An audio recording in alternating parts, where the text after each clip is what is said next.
Hi, good afternoon. How's your team looking ahead of this game on Saturday, first of all? Team news?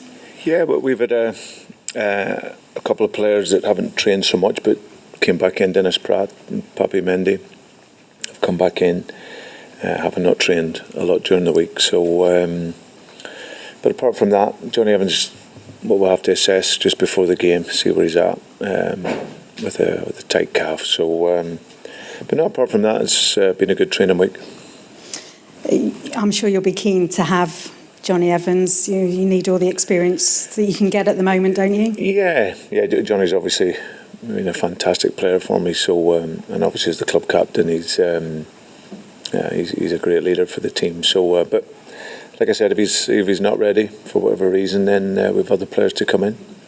What's the morale been like this week? And I'm sure you would have felt or hoped that you would have turned a corner after that Forest result. So, given the result against Bournemouth, what's the morale been like? And for you personally, what's it done for your motivation this week?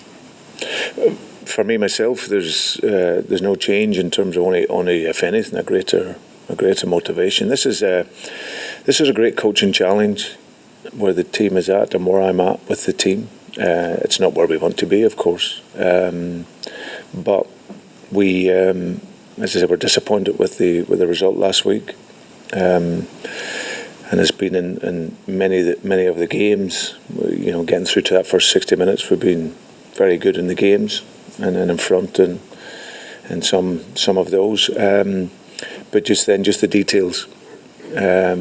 Concentration and those basics of the game that has denied us getting the points, and that was the same last week. So of course, naturally after the game, from being in a really good position to lose the game was bitterly disappointing. But as a leader and a manager, I give myself 24 hours, then I have to move on and get the team ready. And over the course of the week, the players, again, the spirit's been really good, and my dedication's to them, to help through this phase that we're in.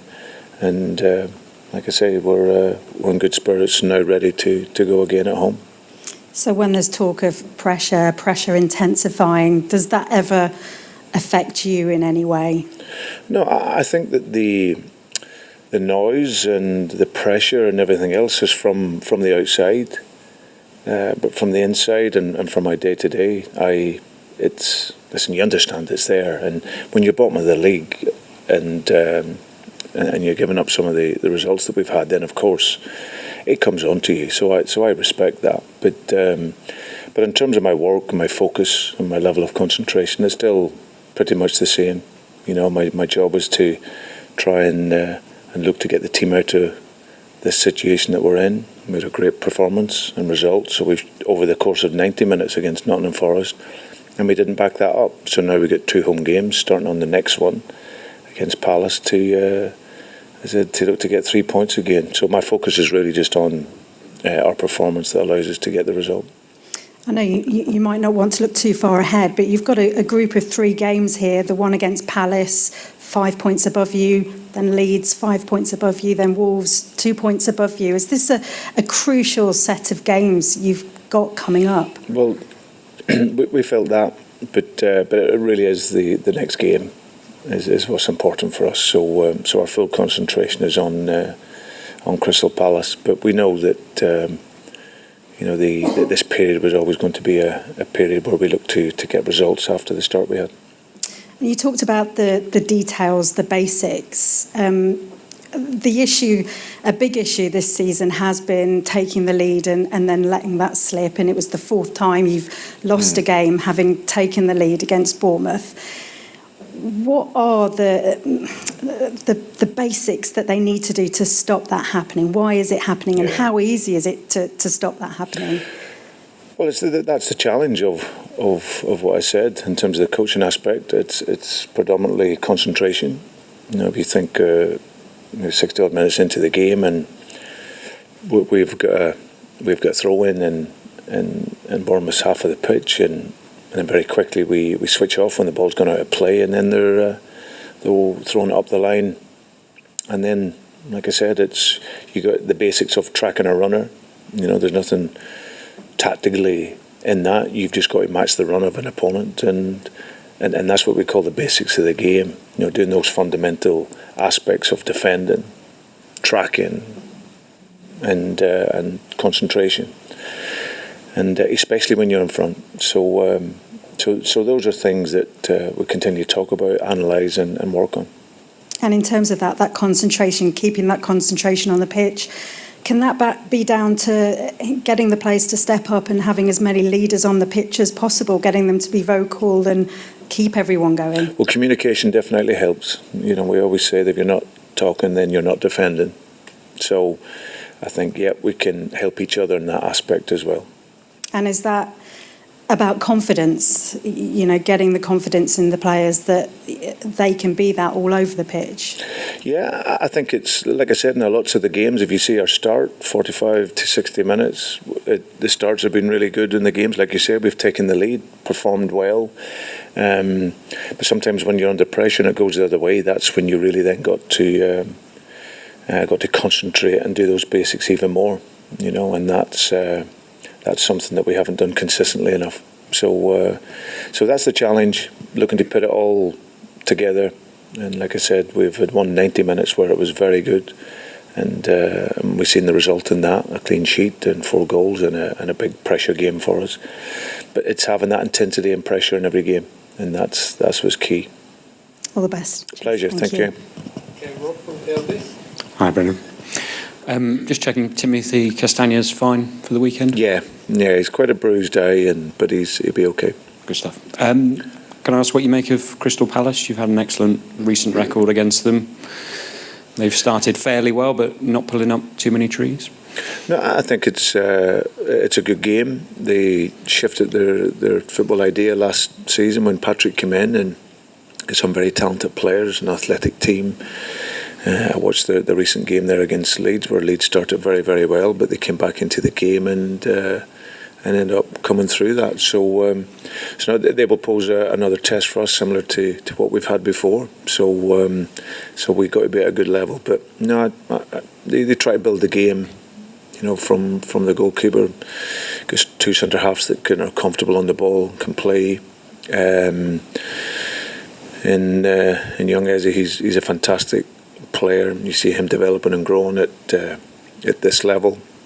His quality and how he carries the ball up the field. He obviously got his goal as well last week, the winner. So, and then Hodgson I know very well, who's a very clever footballer, who's a natural goal scorer and finisher. And the 2 boys on the sides are a threat. So, it's a good team, like you say, that aren't too far ahead of us.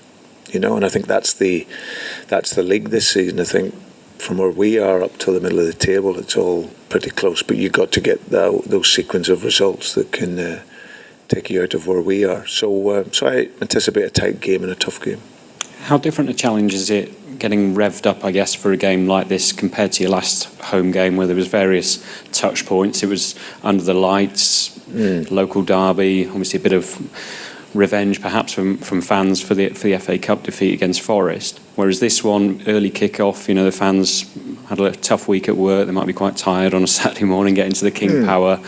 The onus, I guess, is on you to... Always, yeah. The onus is on us as the team to generate that atmosphere. I think, like you said, in our last home game, we've seen it there, and that came from the players, the intensity, the quality, and then that connection between the supporters and the players was there. So it's always up to us. Like you said, 12:30s or can be difficult games, but we have to generate the level of intensity in the game to bring them along with us.